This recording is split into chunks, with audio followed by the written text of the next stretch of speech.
I often begin any talk on this subject with an apology because I think I'm destined to say some very derogatory things about religion, and given that we live in a country where 90% of people believe in a biblical God, I think I'm destined to offend some of you here.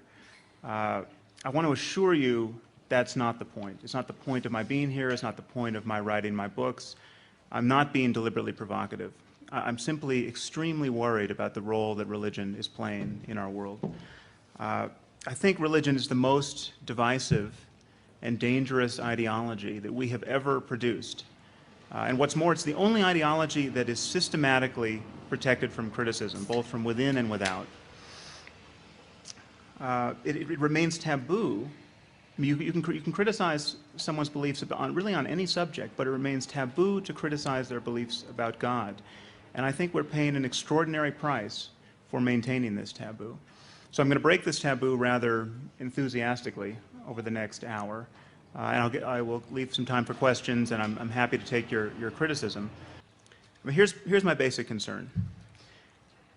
Our ability to cause ourselves harm is now spreading with 21st century efficiency.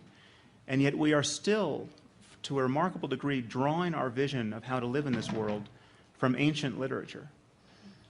This marriage of modern technology, destructive technology, and Iron Age philosophy is a bad one for reasons that I think nobody should have to specify, much less argue for. And yet arguing for them has taken up most of my time since September 11th, 2001. That day that 19 pious men showed our pious nation just how socially beneficial religious certainty can be. Now, as someone who has spent a few years publicly criticizing religion, I've become quite familiar with how people rise to the defense of God. As it turns out, there are not 100 ways of doing this. There appear to be just 3. Either a person argues that a specific religion is true, or he argues that religion is useful, and indeed so useful that it might be necessary, or he argues that atheism is essentially another religion, dogmatic, intolerant, or otherwise worthy of contempt. And I want to differentiate these 3 strands of argument because they regularly run together, and any conversation between a believer and non-believers is liable to fall into one of these ruts. Let's begin with the specific claim that a given religion is true. There are 2 problems with arguing this. The first is that, as Bertrand Russell pointed out over a century ago, they can't all be true. I mean, given the sheer diversity of religions on offer, even if we knew that one of them was absolutely true, I mean, even if we knew this was God's multiple choice exam, is it A, Judaism, B, Christianity, C, Islam, even if we knew we were in this situation, every believer should expect to wind up in hell purely as a matter of probability. It seems to me this should give religious people pause before they espouse their religious certainties. It never does, but it should. The second problem with arguing for the truth of religion is that the evidence for our religious doctrines is either terrible or non-existent. And this subsumes all claims about the existence of a personal God, the divine origin of certain books, the virgin birth of certain people, the veracity of ancient miracles, all of it. Consider Christianity. The entire doctrine is predicated on the idea that the gospel account of the miracles of Jesus is true. This is why people believe Jesus was the Son of God, divine, etc.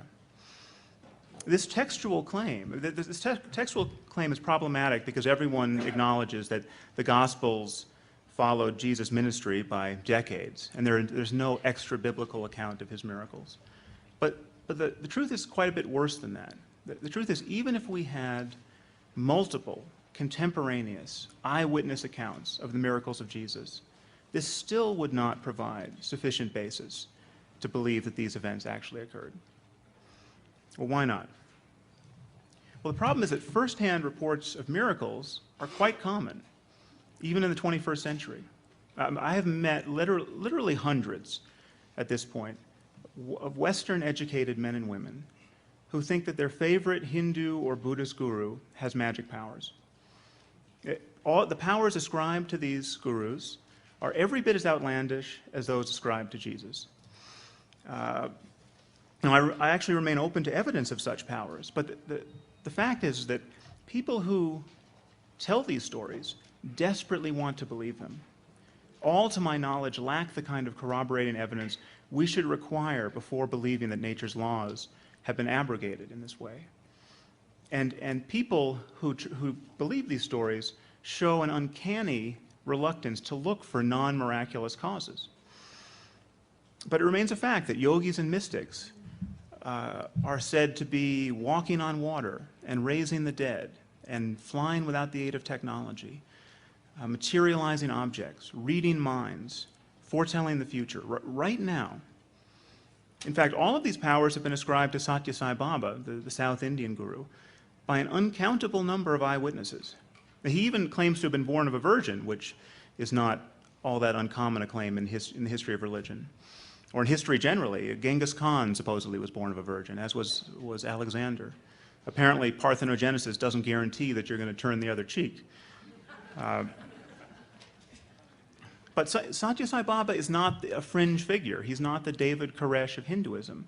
His followers threw a birthday party for him recently, and 1 million people showed up. So there are vast numbers of people who believe he is a living God. You can even watch his miracles on YouTube. Prepare to be underwhelmed. I mean, it's true that he has an afro of sufficient diameter as to suggest a total detachment from the opinions of his fellow human beings, but I'm not sure this is reason enough to worship him. In any case, so consider, as though for the first time, the foundational claim of Christianity. The claim is this, that miracle stories of a sort that today surround a person like cz.I Baba become especially compelling when you set them in the pre-scientific religious context of the first century Roman Empire, decades after their supposed occurrence. We have cz.I Baba's miracle stories attested to by thousands upon thousands of living eyewitnesses, and they don't even merit an hour on the Discovery Channel. But you place a few miracle stories in some ancient books, and half the people on this earth think it a legitimate project to organize their lives around them. Does anyone else see a problem with that? Speaking more generally, Christianity, Judaism, and Islam are founded on the claim that the Bible and the Quran were dictated by the creator of the universe. I mean, there is a creator, there is a personal God, and he occasionally writes books. He doesn't code software, he doesn't produce films. Mel Gibson's claim to have been toiling all the while under the influence of the Holy Spirit, I think, is probably an exception here. But in any case, God is principally an author of books.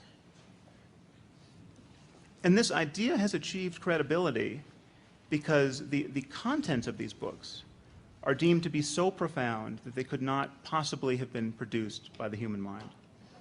Please consider how implausible this is. Consider how differently we treat scientific texts and discoveries. In the year 1665, beginning in the summer of 1665, Isaac Newton went into isolation to dodge the outbreak of plague that was incidentally laying waste to the pious men and women of England. And when he had emerged from his solitude, he had invented the integral and differential calculus. He had discovered the laws of universal gravitation and motion. He had set the field of optics on its foundation. Now, many scientists think this is the most awe-inspiring display of human intelligence in the history of human intelligence. And yet no one is tempted to ascribe this to divine agency. We know that these accomplishments were effected by a mortal, and a very unpleasant mortal at that. And yet literally billions of us deem the contents of the Bible and the Quran so profound as to rule out the possibility of terrestrial authorship.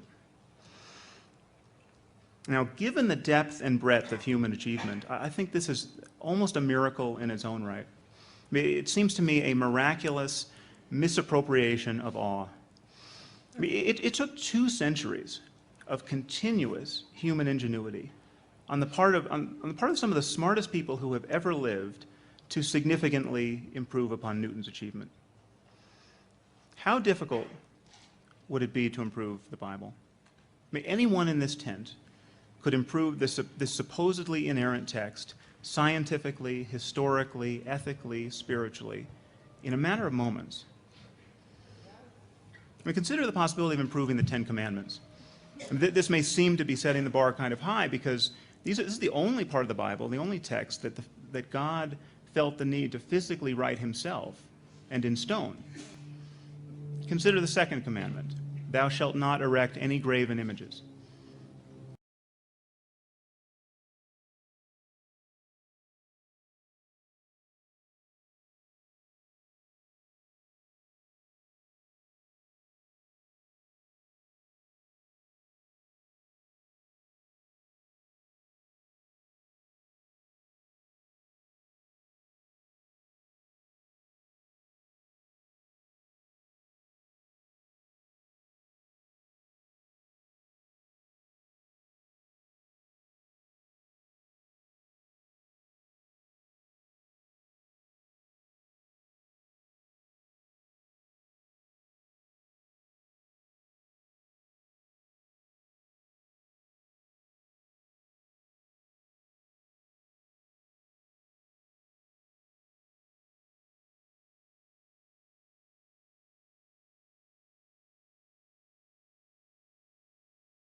Consider the 2nd commandment, thou shalt not erect any graven images.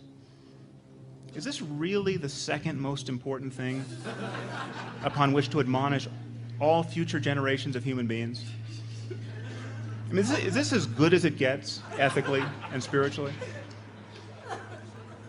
And you remember the Muslims who rioted by the hundreds of thousands over cartoons. What got them so riled up? Well, this is it, the 2nd commandment. Now, was all that pious mayhem, the burning of embassies, the killing of nuns, was all of that some kind of great flowering of spiritual and ethical intelligence? Or was it egregious medieval stupidity? Well, come to think of it, it was egregious medieval stupidity. The truth is that almost any precept we would put in place of the 2nd commandment would improve the wisdom of the Bible. How about don't mistreat children? How about don't pretend to know things you do not know? Or what about just try not to deep fry all of your food?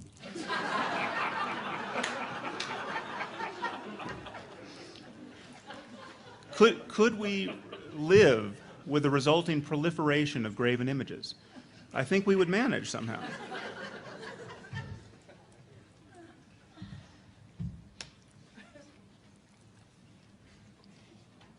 So I submit to you that there is not a person on this earth who has good reason to believe that the Bible and the Quran are the product of omniscient intelligence.